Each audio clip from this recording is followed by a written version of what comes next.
Presiden RI Prabowo Subianto mengemukakan komitmennya membela Gaza dalam Forum Internasional World Government Summit pada Kamis 13 Februari.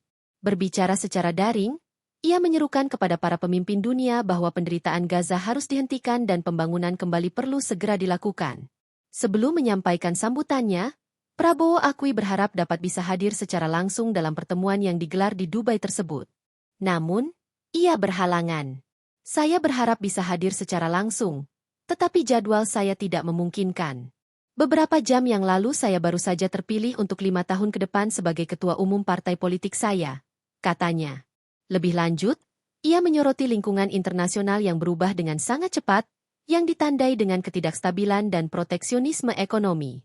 Menurutnya, jika tidak dihadapi dengan bijak, perubahan itu dapat menjadi tidak terkendali. Negara-negara, berapapun ukurannya, harus menjunjung tinggi prinsip-prinsip ini dan melindungi dunia dari konflik yang tak terkendali, baik di Ukraina, Gaza, atau krisis yang muncul di Afrika, seperti Kongo Timur, kata Prabowo.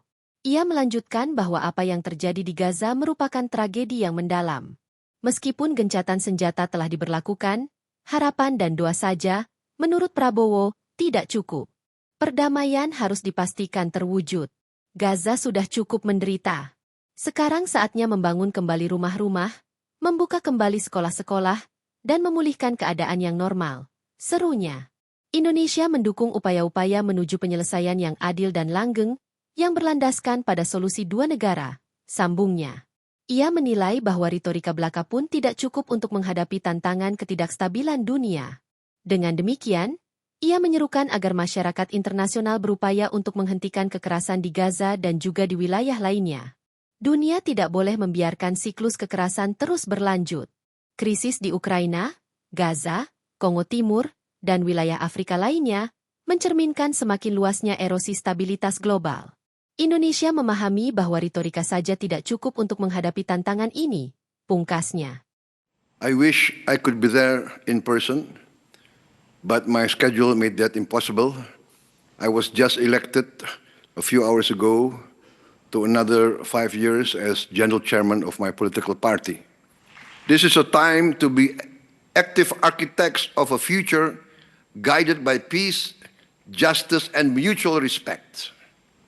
Nations, regardless of size, must uphold these principles and shield the world from unchecked conflict, whether in Ukraine, Gaza, or in other emerging crises in Africa, such as the East Congo.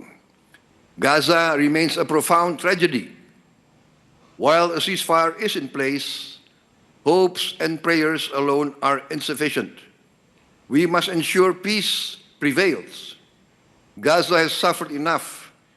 It is time to rebuild homes, reopen schools, and restore normalcy.